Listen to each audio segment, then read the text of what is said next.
In ancient times, a group of deities known as the Gold Tribe appeared in the universe.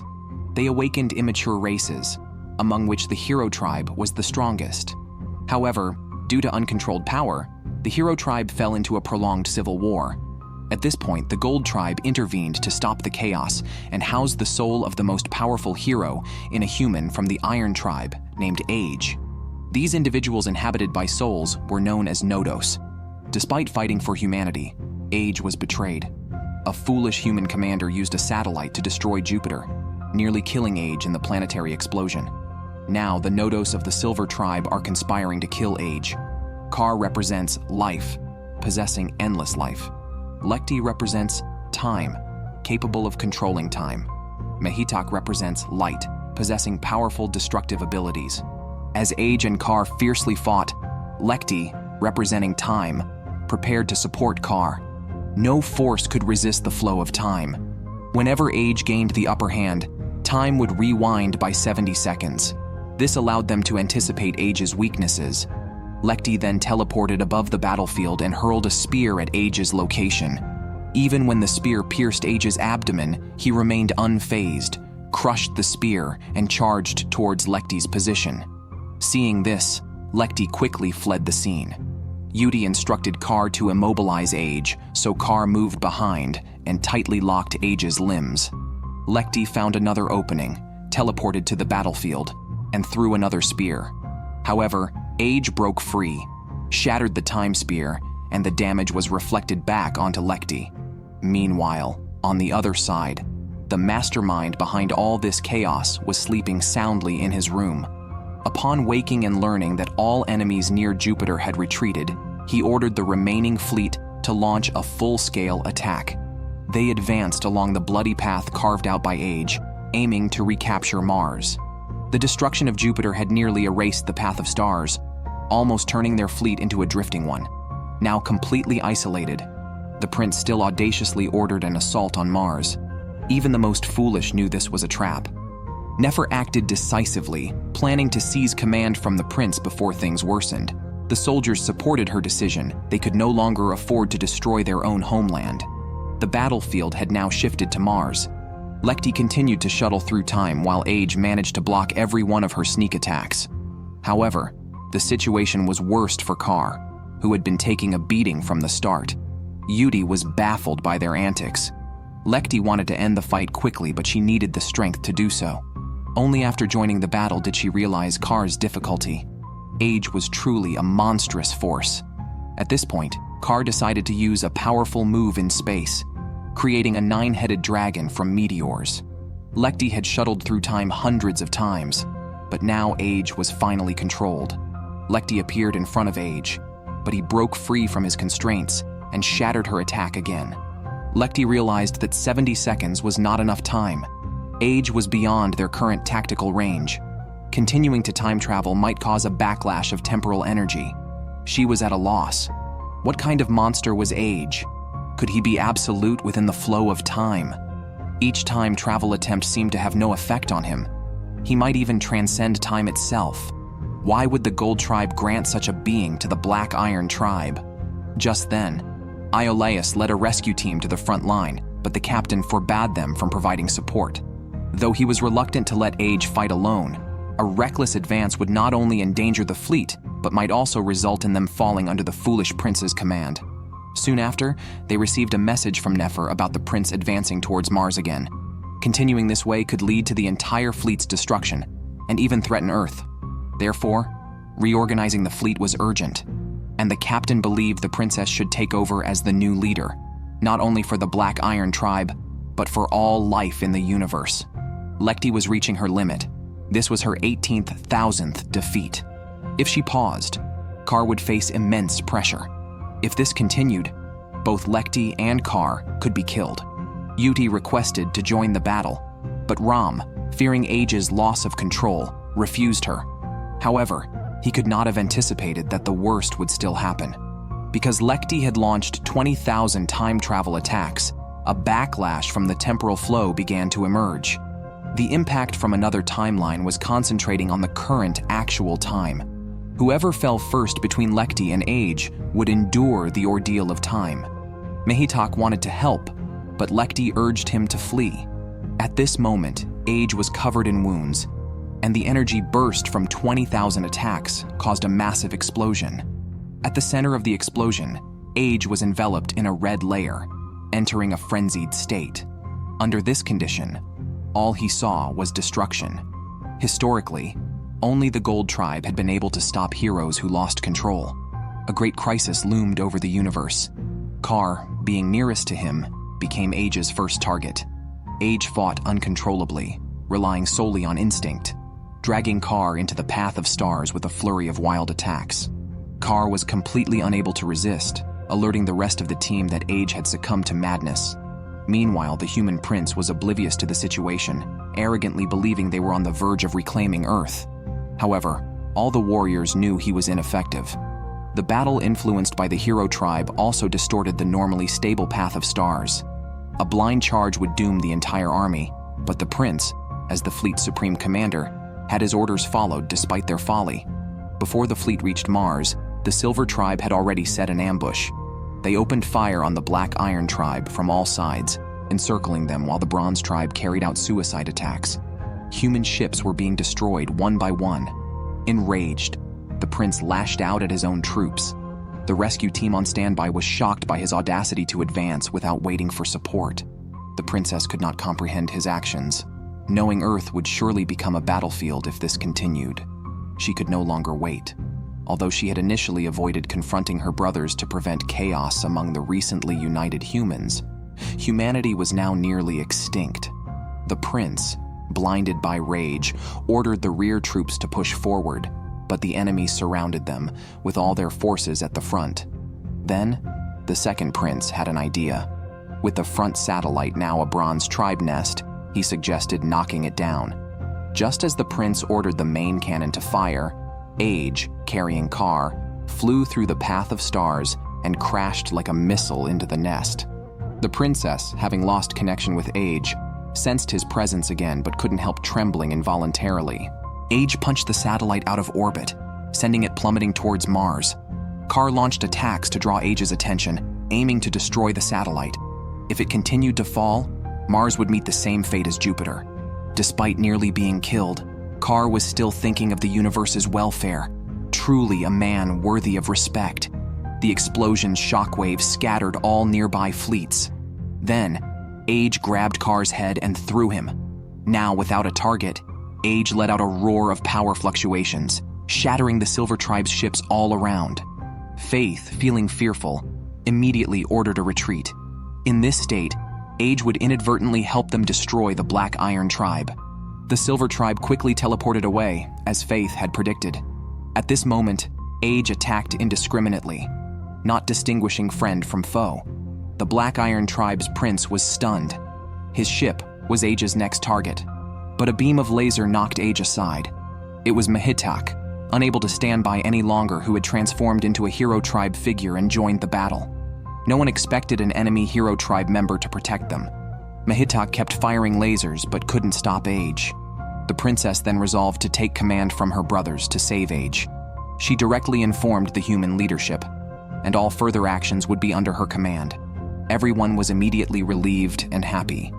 300 hours have passed since Mars became a battlefield, and over half of the fleet has been damaged due to the incompetent prince. Under the princess's leadership, the soldiers detained the dreaming prince, lifting the humans' spirits. All armies, led by the princess's flagship, passed through the path of stars. Initially, Age was only in the first stage of his frenzy. Faith of the Silver Tribe did not want to retreat because if Age was not stopped, they would be annihilated. Thus, he planned to direct all military forces in the star region to support Mehitak. However, at that moment, Nefer's fleet detected lethal radiation and energy levels exceeding their ship's endurance, signs of a massive star about to explode. Surprisingly, Age, who had been fighting for them, was the source of this catastrophe. Latest predictions indicate that the solar system will face destruction in 100 hours. Without the path of stars, escaping the system in such a short time is impossible. Legend has it that only the Golden Tribe can stop a Hero Tribe's rampage. Are they doomed to wait for death? At this critical moment, The princess's flagship arrived on the battlefield. Nefer informed her of the dire news. The princess believed they were not without options. In the past, the hero tribe had caused major disasters, yet the universe survived. She bet her life on pulling Age back from his frenzy. But could such a fearsome creature really be subdued by humans? Mars was covered in debris, and Kar showed cracks from the battle. Yudi stated they did not need a Nodos with mental disorders, and asked Lekti to join the fight to defeat Age with 3 hero tribe members. However, this might lead to total chaos, with Kar possibly being the first to be destroyed, despite his life-giving nature and regenerative abilities. Yudi believed he would not die and promised Lekti that if all 4 went berserk, she would intervene. But Yudi was unaware that Age had only been in the first stage of his frenzy and had now entered the second stage, growing crystalline columns and a tail, capable of destroying asteroids with a few swings. Faith wisely chose to flee as Age tore through Mehitak's restraints and smashed his arm with a punch.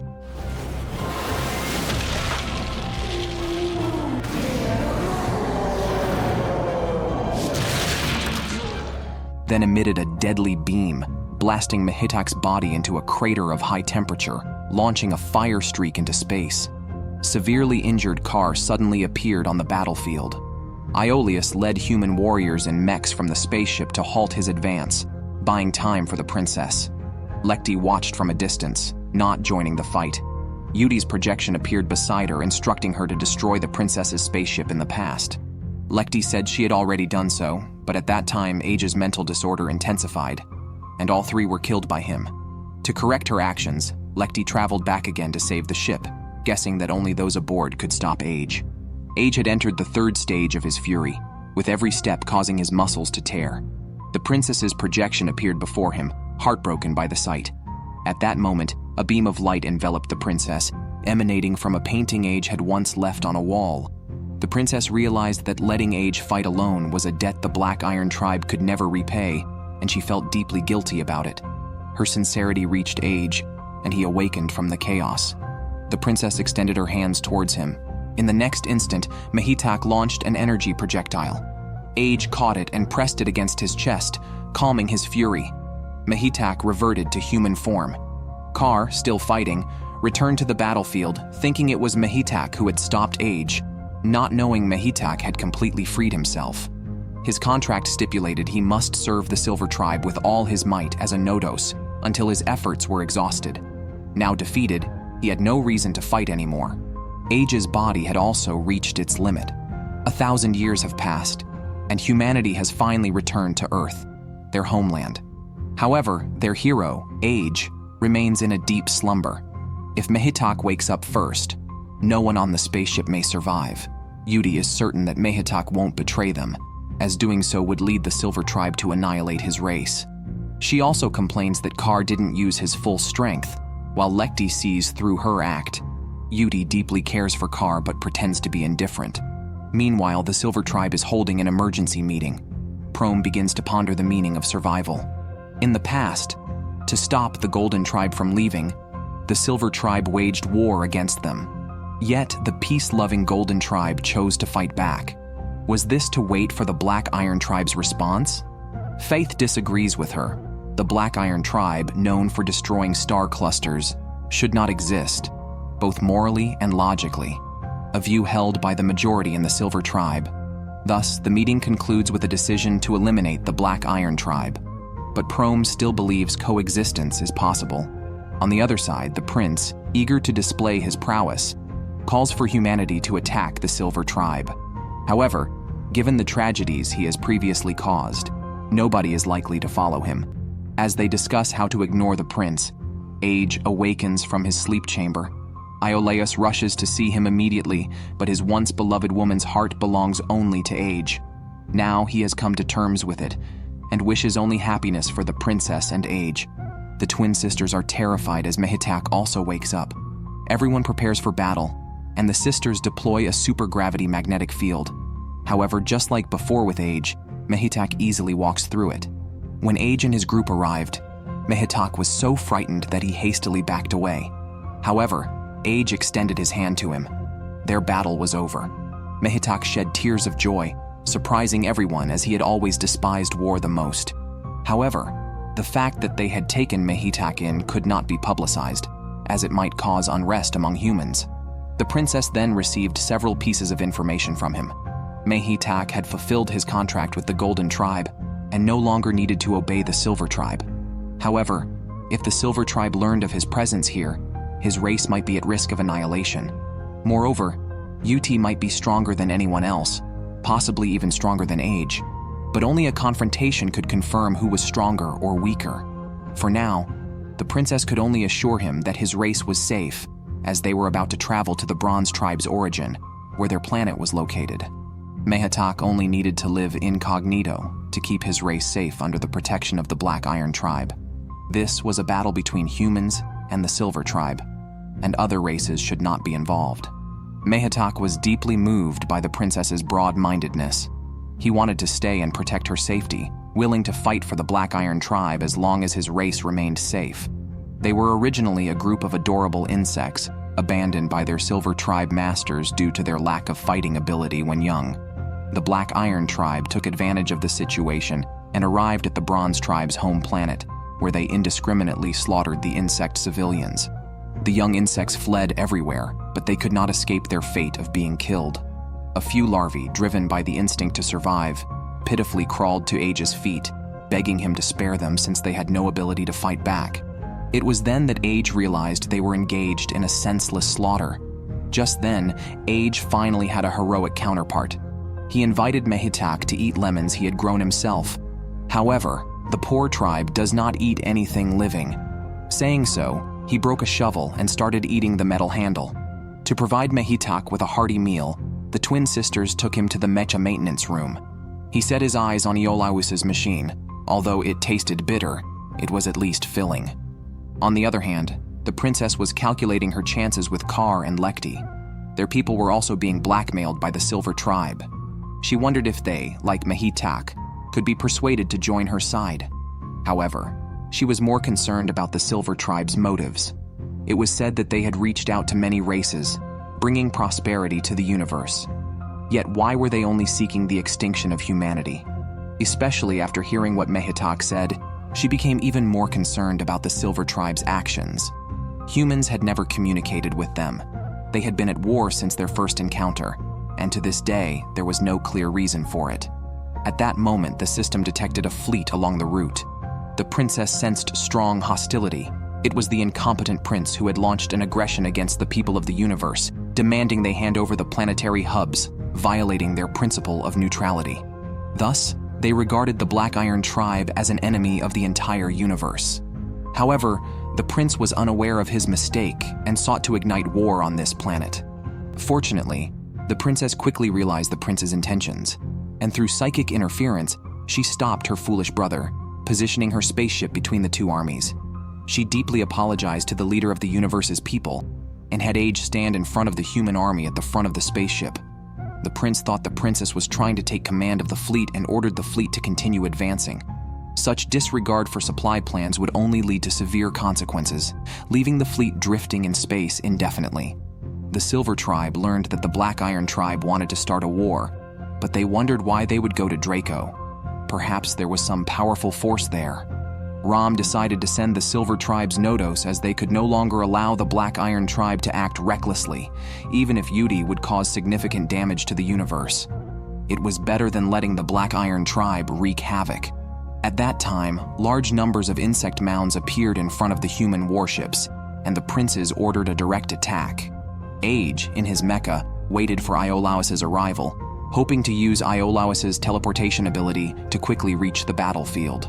Meanwhile, Yudi was still pondering her feelings for Kar as Rom came to give her orders to eliminate Age, which she had been waiting for. On the human side, the momentum was unstoppable, and the Bronze Tribe could not block their advance. With Age acting like a killing machine, the Bronze Tribe was utterly defeated. However, the one-sided situation made the princess suspicious. They had been at war for 100 years and knew each other's strengths well. The enemy seemed to offer no resistance, suggesting something unusual was at play. Indeed, when human warships clustered together, a massive Bronze Tribe insect mound was teleported to the battlefield. The surprising number of insects restricted the warriors' movement space, with only Iolaus, who could teleport, moving freely. However, it had been a long time, and the Silver Tribe had not yet arrived. By then, Age had already destroyed 12 insect mounds, leaving only the last one. As they entered the gravitational field of Draco, it turned out that the Silver Tribe had long abandoned the Bronze Tribe's old nest. To the Silver Tribe, that planet was just an old place where the Bronze Tribe raised their young, and its destruction was inconsequential. Thus, the Black Iron Tribe easily invaded Draco. The young Bronze Tribe did not understand what was happening and were bombarded by Black Iron Tribe spaceships. The entire planet looked like a hell on Earth, with the remaining larvae being mercilessly hunted by humans. However, their survival instincts made them resist, and they all gathered at Age's feet. Age did not continue the attack but gave the princess a look. She immediately halted the attack on Draco because their enemies were not there. What they were engaging in was not war, but a meaningless slaughter. Everyone then realized they had been fighting non-combatants. Half of the planet had turned into scorched earth, strewn with the bodies of Bronze Tribe civilians. Anyone with a conscience would feel a sense of guilt. Only the prince happily exclaimed that they had won. However, this tragedy was not solely brewed by the Black Iron Tribe. The Silver Tribe also bore half the responsibility for abandoning Draco. Prome speculated that after retaliating against the Bronze Tribe, the Black Iron Tribe's next target would be the Silver Tribe's home star, Atomos. However, this was of little consequence to the Silver Tribe. They did not value the concept of an origin home star. For the prosperity of their species, it was more important to create new strongholds, following the birth of planets and the extension of the star paths. The ancient home star was merely a common dwelling. The Black Iron Tribe had just conquered the Bronze Tribe's home star and set their next target as the Silver Tribe's home star, Atomos. Unexpectedly, the prince claimed all the credit. The council allowed him to continue as commander and ordered the princess's warship to disengage from the star path and attack from the enemy's rear. The princess accepted this mission as it could reduce casualties on both sides.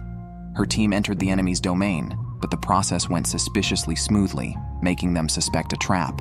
However, after a thorough search, no enemies were found. Indeed, the captain was meticulous. He sensed they were in the midst of a great crisis and immediately signaled for the fleet to regroup. They did not understand the Silver Tribe's civilization. If the concept of a living domain did not exist for the adversary, with members scattered across the universe, communicating through highly advanced telepathy, their current attack could lead to being surrounded by the enemy. Thus, all warships immediately left the planet. Just then, the Silver Tribe's ships all teleported over and launched a fierce attack before the humans could react. Meanwhile, the princess located Faith and projected herself to converse with him. Affected by a previous psychic attack, he had a psychological shadow towards the princess. However, the Silver Tribe's shared consciousness made everyone aware of her arrival. Rom immediately gave Yudi a look, signaling it was her time to appear. Age saw the enemy teleport in and charged forward as a hero, pushing back the Silver Tribe's chains. But Yudi transformed into a heroic form. Despite looking gaunt, the space around her twisted, rendering even the human warship's strongest cannons ineffective against her. Yudi's released tornado instantly wiped out a squadron's fleet, demonstrating the Hero Tribe's most brutal power, Void, which devours everything. If not swiftly evacuated from the attack range, the Black Iron Tribe would be annihilated within 10 minutes. The prince fell into despair, and the princess, feeling the warrior's pain, pleaded with Age to save as many lives as possible. Mehitek also decided to join the battle, being faster than Age, and rushed with him to the main battlefield. Yudi stood at the center of the firepower, releasing 2 black holes that devoured surrounding warships. In the ensuing panic, human ships collided, with 32% being destroyed and 25% disabled, leaving the Black Iron Tribe with less than half their fighting strength. Yet Yudi continued her assault, nearly destroying the prince's warship until Age arrived to block and disperse the tornado. Kar was astonished. Could the power of Void be resisted? Mehitak also arrived at the scene, and Lekti was perplexed, as it was the first time Mehitak voluntarily joined a battle. However, to ensure a fair fight between Age and Yudi, Kar stepped forward to pull Mehitak back. But the Hero Tribe's combat strength was so strong that their fluctuations still affected each other, leading to a battlefield with the equivalent of 4 Hero Tribe members in combat. At this moment, Yuti was blinded by rage, but she was still concerned that Kar might die in battle. This was because Kar was bound by a contract that required him to risk his life in combat against enemies from the Silver Tribe, a contract that essentially predicted his death. Therefore, Yuti turned him back into human form and took on the Black Iron Tribe alone, 1 versus 2. It seemed Yuti was the stronger one, as she knocked Age away with one move and was about to finish him off when Mehitak timely pulled him to safety. However, the prince's warship suffered terribly. Yuti's attack instantly devoured them, completely wiping out the commander's flagship, undoubtedly impacting all battlefronts and likely leading to their total collapse. The plan to attack Atomo's star had utterly failed, and now the primary objective was survival. At this time, the princess located Prome's position. She was the only member of the Silver Tribe without hostility. Perhaps through her, they could find out why the Silver Tribe harbored animosity towards them. On the battlefield, Age began emitting beams capable of destroying planets, yet they couldn't harm Yuti at all, and Mehitak's attacks were also evaded. Lekti analyzed the situation, realizing that their contracts, set by the Gold Tribe, paradoxically conflicted with each other. It was unclear who would survive. As the battle intensified, Age grew stronger, evening out the odds. Suddenly, Kar noticed something. Yuti's body began to emit a red glow. At the same time, the princess detected Prome's location and decided to go alone to meet her. This would be the first ever conversation between the Black Iron Tribe and the Silver Tribe. They used Iolias's teleportation ability to instantly reach the Silver Tribe's home planet. Upon arrival, the two got straight to the point, each explaining their own lifestyles. The Silver Tribe never settled on one planet, whereas the Black Iron Tribe always preserved their historical civilization. Rom thought Prome's decision was a mistake, believing the existence of the Black Iron Tribe disrupted the universal order. However, most of the Silver Tribe were interested in continuing the conversation. Prome pointed out that the contracts given to the Nodos by the Gold Tribe were full of contradictions, yet the Gold Tribe could not possibly make a mistake. Therefore, the contradictions might just represent the current situation. She speculated whether the Gold Tribe intended for the Black Iron Tribe and the Silver Tribe to resolve these contradictions through reconciliation. The princess affirmed their true desire for peace, not to take anything from the Silver Tribe. The real reason the Silver Tribe wanted to destroy the Black Iron Tribe was that the Gold Tribe not only abandoned them, but also bestowed power upon the Black Iron Tribe. To those who wished to inherit the power of the Gold Tribe, this felt like a betrayal. However, the destruction of the Black Iron Tribe was not purely emotional. The Black Iron Tribe even sought to destroy the planets they found, which was undoubtedly a horrific act. The princess shared a feeling she once had of connecting stars that did not yet follow the star path, which represented a supreme truth. The star path existed before the birth of planets and disappeared before their death. The princess instinctively understood this concept. She could find her way in the universe, independent of the star path, an ability unique to the Gold Tribe. Star clusters were not born solely from various forces in the universe. The movement of life among the stars also gave birth to the star path. Filling the universe with the star path was the purpose of the Gold Tribe. They tolerated endless battles because they stimulated life to move, which was the most effective way to generate the star path. If the Gold Tribe had foreseen that the war between the Silver Tribe and the Black Iron Tribe would bring disaster to the universe, they would surely have left a way to stop them. The conversation between the two gained significant support from many in the Silver Tribe, which weakened the overall assault on the battlefield. However, the heroic tribe's battlefield turned into hell. Although Age grew stronger as the battle progressed, Yuti's spirit became increasingly wild. Kar worried she might lose control, and then no one would be able to stop her. The Silver Tribe's Nodos were always controlled by Rom, a pro-war figure who was unlikely to stop Yuti. Prome believed her rage was inevitable, and only the power of the Gold Tribe could stop everything. However, after the Gold Tribe left, their planets lost the star path. What Prome held was only distant memories. Thus, she could only impart all her memories to the princess. From Prome's memories, the princess felt things the Silver Tribe could not understand. More and more of the Silver Tribe supported the possibility of coexistence, but there were also many who opposed this dialogue. Therefore, On her journey to the Gold Tribe's home planet, Eleutheo, the princess might encounter attempts on her life by the opposition. Moreover, if they found the planet but not the Gold Tribe's power, the majority of the Silver Tribe would likely lean toward the destruction of the Black Iron Tribe. The princess carried the fate of her race and immediately took action, starting to sense the location of Eleutheo. However, Age was now struggling in battle, as Mehitak had exhausted his power, leaving Age to face the fearsome Yudi alone. If they didn't quickly decide the outcome, one of them would inevitably go berserk. Kar decided to help Yudi and used poison gas to ambush Age. Normally, Yudi would stop Kar, but this time she did not, apparently unaware of Kar's presence. The trio crashed onto the planet below. Suddenly, Age lost control and bit Yudi's arm, then quickly regained his senses. But Yudi emitted a piercing scream, a sign she was about to go berserk. Seeing this, Lekti immediately traveled through time, returning to the moment before they crashed into the planet.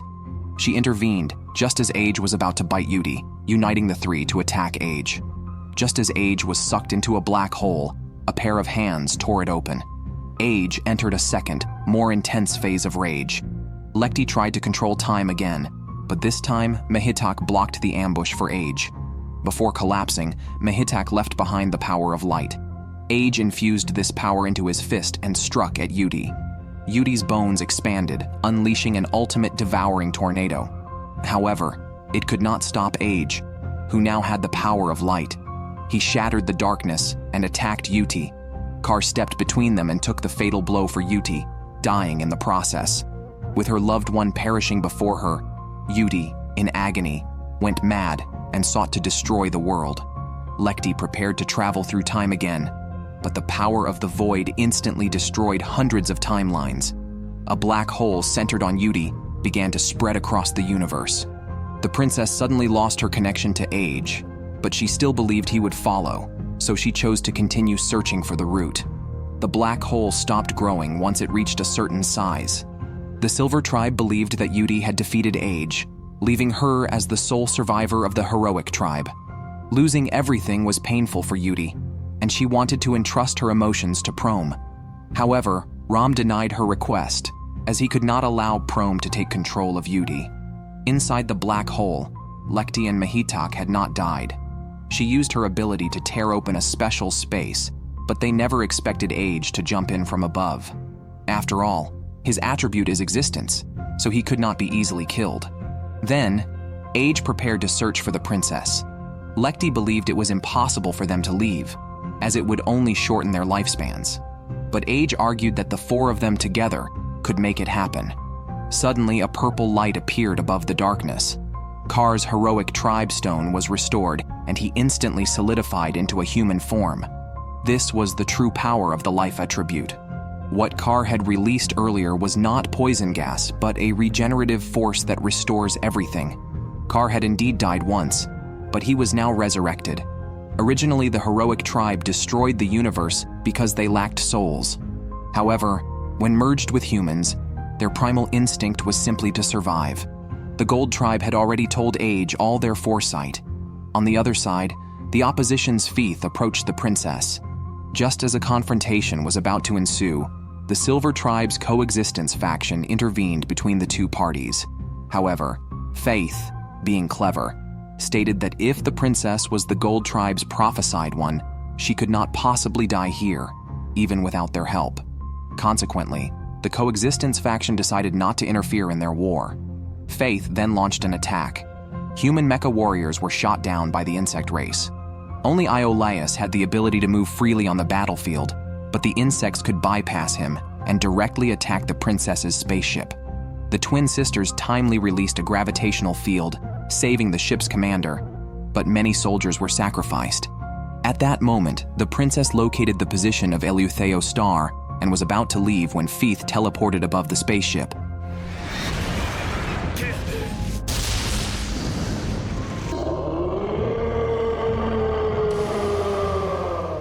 The three great heroic tribes, originally belonging to the Silver Tribe, now stand with the Iron Tribe. Age and others directly entered Feith's spaceship. Upon learning he could not gain power, Ram planned to destroy Eleutheo's star. However, The protection of that planet was stipulated in the contract, so their actions were not considered betrayal. Under the threat of 4 Nodos, Faith had no choice but to cease his actions. After overcoming numerous obstacles, the princess finally reached the Gold Tribe's home planet. The planet's surface was covered with protective shields, a technology originally from the Gold Tribe. The shields automatically created a path, welcoming the princess and her entourage. Indeed, this was a race that had reached the pinnacle of technology. Everyone was amazed by the grand sight. Upon landing, the planet's temperature and material composition rapidly changed to become suitable for human life. The princess instructed her guard to stay around the spaceship while she went alone to explore. She wanted to discover why the Gold Tribe had left this planet.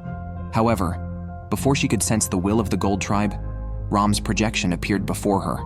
Rom, harboring selfish motives, intended to destroy the power he could not obtain. Therefore, he had sent Yudi to this planet. Overwhelmed by pain, she wanted to destroy everything and went into a frenzied state. She unleashed a tornado towards the main spaceship in space, but her attack was easily blocked by the Gold Tribe's shield. However, the battleship was already severely damaged. The captain ordered the ship to expand its body as it reached the atmosphere, dispersing the impact from the descent. What remained was left to fate. Yudi was too powerful. The princess, feeling this power, began to doubt. Could this be the true intention of the Gold Tribe? Is the future of the Iron Tribe doomed to a despairing demise? The battleship was completely damaged. To make matters worse, Rom's true self arrived. He wielded the Silver Tribe's most advanced technology and effortlessly countered all human warriors' attacks. His sole target was the princess, the only one who might inherit the power of the Gold Tribe. Yudi, in her frenzy, fired energy that devoured the planet, piercing the Gold Tribe's defenses instantly. Age rushed into space to scatter Yudi's attack. Faith, losing his psychic link with Yudi, realized everything was Rom's scheme. All life in the universe was merely his pawns.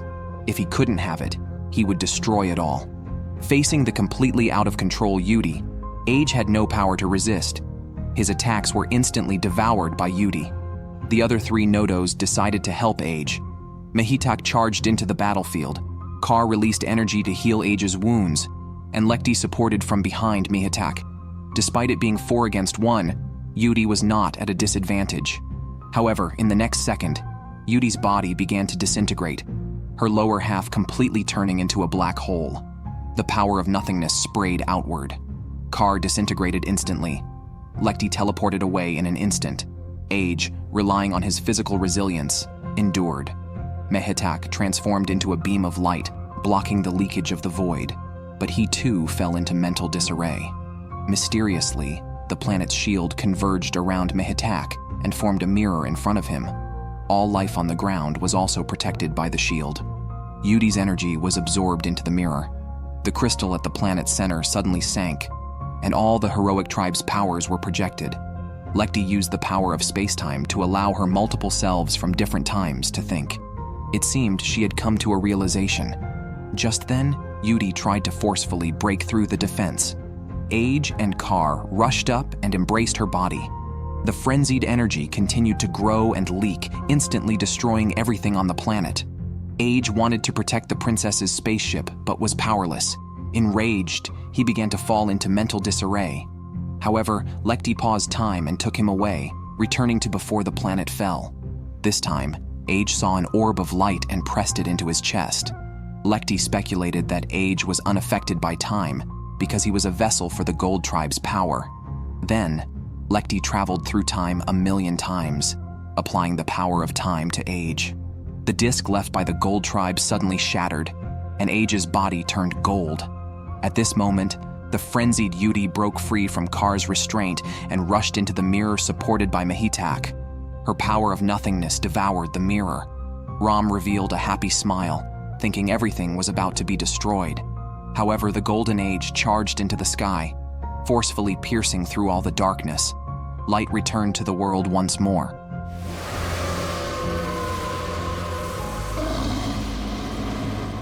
The projection of the Gold Tribe appeared in the sky. This was the true answer. Yudi was the gate to the Gold Tribe's power, and Age was the key to open this gate. Behind the gate was another universe where the Gold Tribe had gone. Under Kar's protection, Yudi did not disappear from this world, but Age left behind only the huge orb on his chest. When the princess touched it, it instantly transformed into stars and dissipated before her eyes.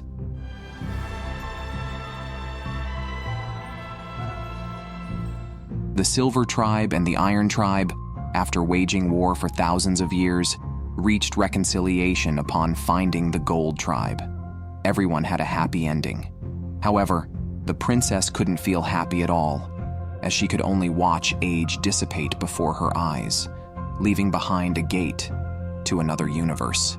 Afterwards, humans laid flowers and lemons to commemorate Age, believing he had not died but had gone to another universe. Yet, their actions betrayed them, as even Lekti could no longer sense Age's existence. Despite this, they chose to follow the Silver Tribe through the gate to explore the broader universe. The Iron Tribe, having a promise still unfulfilled with Age, chose to stay in this universe temporarily, waiting to restore Age's birth planet before deciding their next direction. Prome came to the planet Eleuthio and formed an alliance with the princess, handing over all the Silver Tribe's technology to her, a power inherited from the Gold Tribe. At this moment, the princess also gained an energy shield and the ability to communicate mentally with the Bronze Tribe. After arranging everything, the Silver Tribe went through the Gate of Gold first. However, the next moment, the golden energy from the gate returned to the planet, and all the crystallized forms reverted to their original state. This suggested that even if Age were alive, he couldn't return.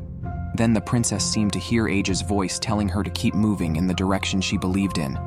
Realizing she had more important tasks to undertake, she went to a planet that was now half destroyed, where she surprisingly found several small octopuses, all children of Age's food. In the blink of an eye, 4 years passed. The Iron Tribe became the masters of this universe, mediating conflicts among warring races, while the restoration of the planet neared completion. The princess had spent most of these 4 years here. The octopuses multiplied into huge numbers and built their own civilization. However, starting today, the princess had to leave this planet. She bid farewell to this place, the only one that could console her. The princess walked on the beach where Age had once walked, feeling not alone even by herself. Whenever she came here, she felt Age's presence beside her. Despite her reluctance to leave, the time had come. At that moment, all the octopuses nearby stopped and stared. The spaceship suddenly detected a massive anomaly in the planet's orbit. The crystals of the Gold Tribe appeared in the sky above the planet, forming a gate to another universe.